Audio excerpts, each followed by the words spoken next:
Para po sa devotion natin patungkol sa Son of God. So, ang ating Panginoong Jesucristo po, He is the one and only Son of God. Wala po siyang kapareho, wala siyang katulad.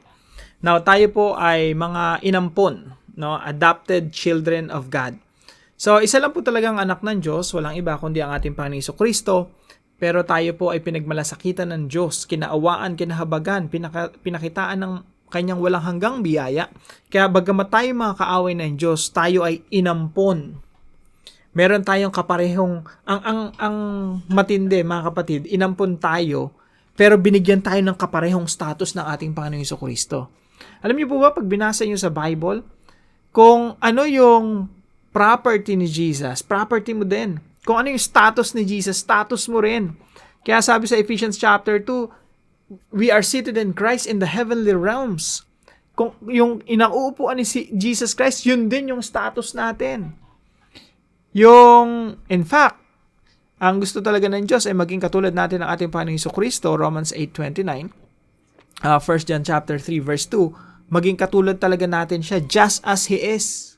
Kaya pag nakita natin siya, matatransform tayo, maging katulad tayo ng ating Panginoong Jesucristo. Ganon katindi yung biyaya ng Diyos sa atin. Mula sa pagiging kaaway, inampun ng Diyos, tinuring na anak, binigyan ng kinabukasan, binigyan ng magandang buhay, binigyan ng eternal life, at binigyan ng status ng katulad ng sa Panginoong Jesucristo. Kaya pag sinasabi po sa Romans chapter 8, 16 and 17, that we are heirs of God. We are co-heirs with Christ.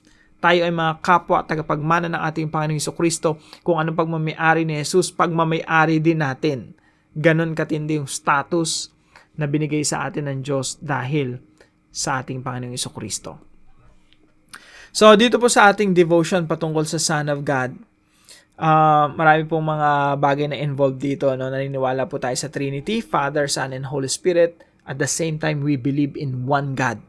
Ilan ang Diyos? Isa lang. Si Jesus ba Diyos? Yes. Holy Spirit ba Diyos? Yes. Yung Father, Ama, Diyos ba siya? Yes. Tatlong Diyos yan, sasabihin ng iba. No, we don't believe in tritheism. We believe in Trinity. One God in three persons. Isa lang ang Diyos at ipinahayag niya yung kanyang sarili sa tatlong persona. Yan po yung doktrina ng Trinity.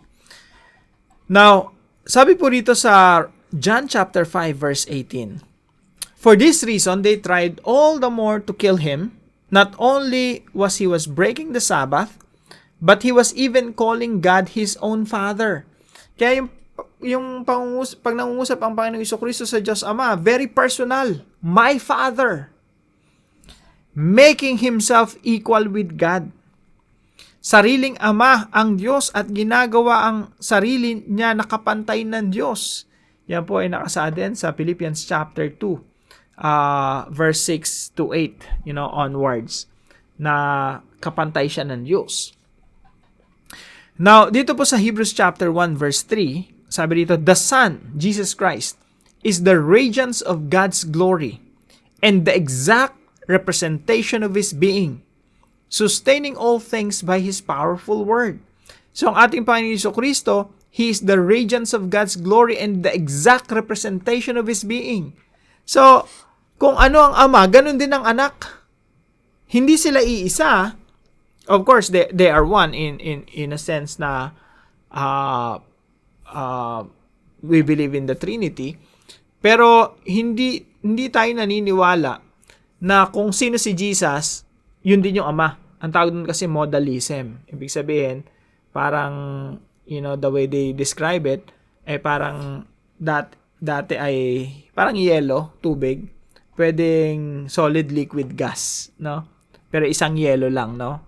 Ay isang klase lang ng tubig. Nagiging yellow lang, tapos nagiging gas, nag-evaporate.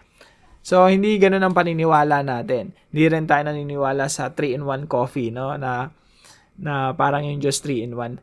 Never ever use those kind of illustrations. Kagaya ng mga itlog, isang itlog lang pero may tatlong parte.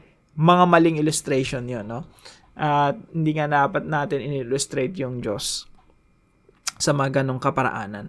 So, simple lang yung paniniwala natin. We believe that Trinity, there's one God in three persons.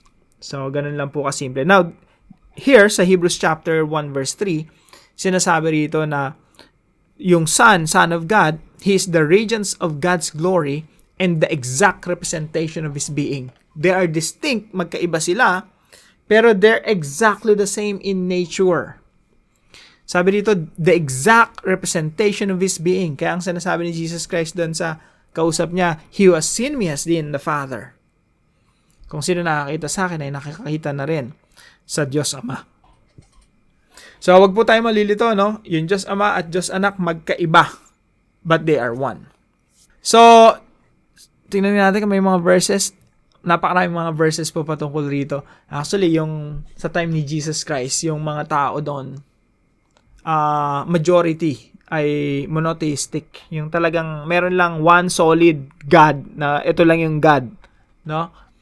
Pero nung ininterpret na ni Jesus Christ yung ilang mga passages sa Bible, especially yung Psalm 110 verse 1, nag-uusap yung dalawang Lord, God the Father at God the Son.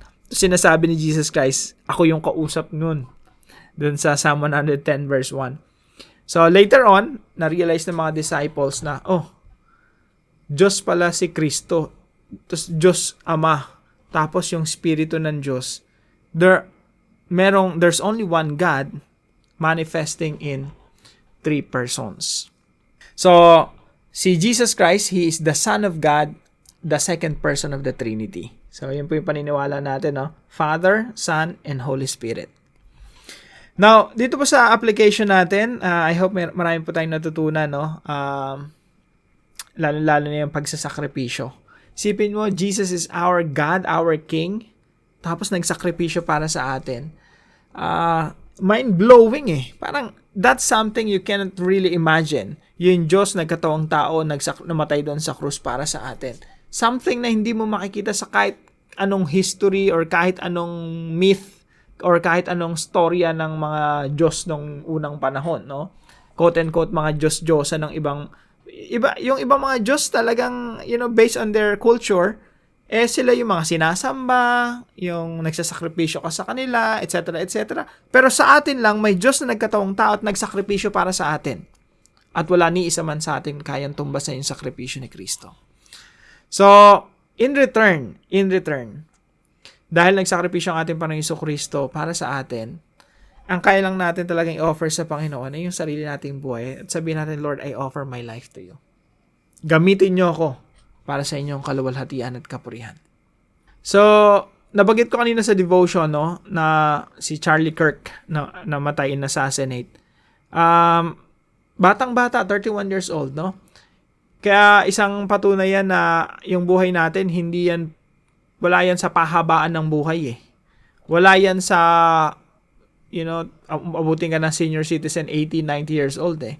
Minsan kahit yung edad mo, 20 years old lang, 30 years old, in Charlie Kirk's situation, 31 years old, pero naging makabuluhan, naging meaningful until, the time na kinuha siya ng Panginoon nung inassassinate siya at binaril siya, tinamaan siya sa leeg. Mga kapatid, wala yan sa mahabang buhay eh. Nasa yan eh. Paano mo binibigay yung inaalay yung buhay mo sa Panginoon? Gaano man yan kahaba.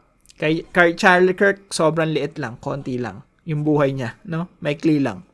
Pero in-offer niya sa Panginoon at yan ay naging makabuluhan. Isang sakripisyo na mahalimuyak, mabangong samyo sa harapan ng Panginoon. So, I hope yung mga buhay din natin ay maging mabangong samyo sa harapan ng Diyos. So, magandang umaga po sa bawat isa sa inyo. See you po tomorrow 5 a.m. dito sa ating Daily Devotions.